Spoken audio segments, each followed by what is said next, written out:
जय हिंद दोस्तों, मैं हूं अनूप और आप सब लोग देख रहे हैं ग्लोबल कॉन्फ्लिक्ट। दोस्तों, आप सबको पता ही है कि चाइना किस तरीके से लद्दाख के रीजन में अपने नजर गड़ाया हुआ है। लद्दाख के पेंगोंग लेक से शुरू करके देपसांग वैली तक हर एरिया में चाइना एग्रेसिवली भारत के एरिया के अंदर घुसने का प्रयास कर रहा है और साथ ही साथ अपने मिलिट्री बिल्डअप को भी बढ़ा रहा है। और खाली दोस्तों यहाँ पे नहीं बल्कि इंडिया से लगा हुआ लगभग हर एक बॉर्डर में चाइना अपने डिप्लॉयमेंट को मजबूत कर रहा है और भारत को चैलेंज करने का कोशिश कर रहा है। और अब सुनने को आ रहा है कि लद्दाख के बाद चाइना डोकलाम के एरिया के नजदीक भी अपने एयर डिफेंस जोन को मजबूत कर रहा है और अपने एयर डिफेंस एसेट का डिप्लॉयमेंट भी पहले के तुलना में काफी गुना बढ़ा चुका है। दोस्तों, डोकलाम वही एरिया है जहां पे 2017 में इंडिया और चाइना के बीच में एक बहुत बड़ा स्टैंड ऑफ हुआ था और चाइना को यहाँ पे इंडिया के मजबूती को देख के पीछे हटना पड़ा था। दोस्तों, डोकलाम इंडिया, चाइना और भूटान का एक ट्राई जंक्शन एरिया है जहाँ पे भूटान के रीजन के ऊपर चाइना द्वारा कब्जा करने के लिए इलीगली 2017 में एक रोड कंस्ट्रक्शन करना शुरू किया गया था, जिसे भूटान के कहने पे इंडिया द्वारा अपोज किया गया और इंडिया यहाँ से चाइनीज आर्मी और चाइनीज कंस्ट्रक्शन मटेरियल को खदेड़ने में सक्षम रहा। इस समय करीबन 70 दिन तक लंबा दोनों देशों के आर्मी एक दूसरे के सामने था और ऐसा ही एक लड़ाई का सिचुएशन क्रिएट हुआ था। पर उस समय भारत बॉर्डर के नजदीक इतना ज्यादा मजबूत था कि चाइना के पास इतना हिम्मत नहीं हुआ कि इंडियन आर्मी को चैलेंज किया जा पाए। पर 2017 से लेकर 2020 तक चाइना अपने उसी हार को पचा नहीं पाया और तब से ही चाइना द्वारा भारत के खिलाफ अपने मजबूती को मजबूत से और ज्यादा मजबूत किया जा रहा था। इस दरमियान फिर से चाइना द्वारा ऐसा ही हरकत लद्दाख के नजदीक किया गया और लद्दाख के बाद चाइना अपना डोकलाम का मंसूबे को भी पूरा करने के लिए शायद आगे बढ़ रहा है।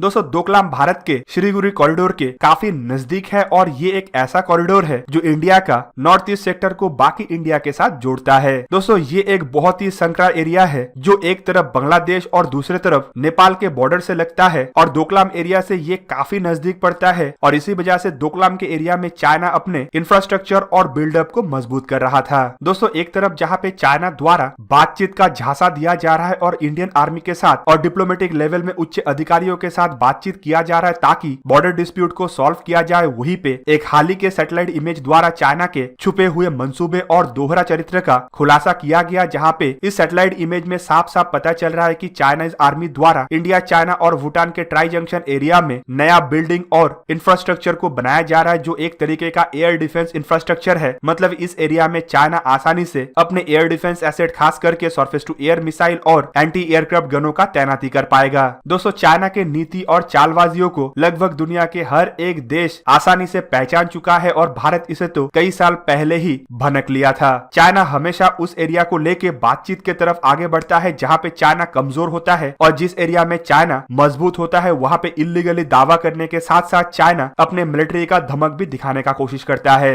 एक तरफ जहाँ पे साउथ चाइना सी रीजन में चाइना जहाँ पे मजबूत है वहाँ पे अपना नेवी का डिप्लॉयमेंट और दूसरे देशों के नेवियों को धमकाने का कोशिश करता है। खास करके छोटे छोटे देश जो चाइना के सामने अपना पावर को दिखा नहीं पाता है, उन्हीं देशों को चाइना धमकाने के लिए आगे बढ़ता है। दूसरी तरफ लद्दाख के रीजन में अगर देखे तो पेंगोंग लेक को लेके चाइना जहाँ पे एग्रेसिव है, वहीं पे गलवान वैली जहाँ पे चाइना को शिकस्त खाना पड़ा वहाँ पे चाइना पीछे हटने के लिए तैयार हुआ था। जबकि 2017 में जब चाइना कमजोर था तब डोकलाम में भी चाइना आसानी से पीछे हट गया था। लेकिन इस दरमियान जिस तरीके से मासिव बिल्डअप किया जा रहा है, इससे लग रहा है कि आने वाले समय में लद्दाख जैसे टेंशन क्रिएट चाइना डोकलाम के रीजन में भी कर सकता है। दोस्तों, चाइना जो जो एयर डिफेंस सिस्टम भारत के खिलाफ इस्तेमाल कर सकता है उसके लिस्ट में अगर जाए तो आपको पता चलेगा इनमें चाइना द्वारा रशिया से खरीदा हुआ S-300 और S-400 के अलावा रशियन टेक्नोलॉजियों के कॉपी करके बनाया हुआ HQ-9 और HQ-16 जैसे एयर डिफेंस सिस्टम शामिल हो सकता है। जबकि इसके अलावा कुछ और भी short range air defence system जैसे LY-80 जैसे मिसाइल भी शामिल हो सकता है। ऑलरेडी चाइना की तरफ से यह भी दावा किया जाता है कि चाइना अपना खुद का बनाया हुआ, मतलब एक तरीके से रशिया से कॉपी किया हुआ हथियारों का तैनाती लद्दाख के और चाइनीज ऑक्युपाइड तिब्बत के आसपास कर रहा है। जबकि हाल ही में कुछ रिपोर्टों में यह भी खुलासा किया गया था कि चाइना द्वारा हाल फिलहाल में रशिया से हासिल किया हुआ S-400 मिसाइलों का तैनाती भी चाइना भारत के खिलाफ कर सकता है। दोस्तों, इसके अलावा कुछ और रिपोर्टों में भी इन बातों का खुलासा किया गया था कि चाइना भारत के खिलाफ एयर डिफेंस सिस्टमों को भरपूर तरीके से इस्तेमाल करने के लिए आगे ला रहा है और बॉर्डर के काफी नजदीक इसका तैनाती भी कर रहा है। दोस्तों, इससे यह भी पता चल रहा है कि चाइना इंडियन एयरफोर्स के ताकत से काफी ज्यादा डरा हुआ है बोल के ही इसीलिए चाइना इस तरीके का डिप्लॉयमेंट को मजबूत कर रहा है। जबकि इसके अलावा इस तरीके के डिप्लॉयमेंट से यह भी अंदाजा लगाया जा सकता है कि चाइना शायद कुछ और काफी ज्यादा खतरनाक मंसूबे के तहत आगे बढ़ रहा है, जिनमें कुछ एरियल स्ट्राइक या इंडियन एयरफोर्स के एसेटों के ऊपर कोई हमले का मंसूबा हो सकता है। पर देखना यह है कि इंडियन आर्मी और एयरफोर्स के तरफ से चाइना के इन मंसूबों को नाकाम करने के लिए किस तरीके का कदम उठाया जाता है और इंडिया चाइना के इन डिप्लॉयमेंट के खिलाफ अपना कौन सा हथियारों का डिप्लॉयमेंट बॉर्डर के नजदीक करता है। तो दोस्तों ये था आज का वीडियो। अगर वीडियो आपको अच्छा लगा तो इसे लाइक कीजिए और मेरे चैनल को सब्सक्राइब कीजिए और साथ में बना हुआ बेल आइकन को भी प्रेस कर दीजिए ताकि आप मेरा वीडियो देख पाए सबसे पहले। जय हिंद।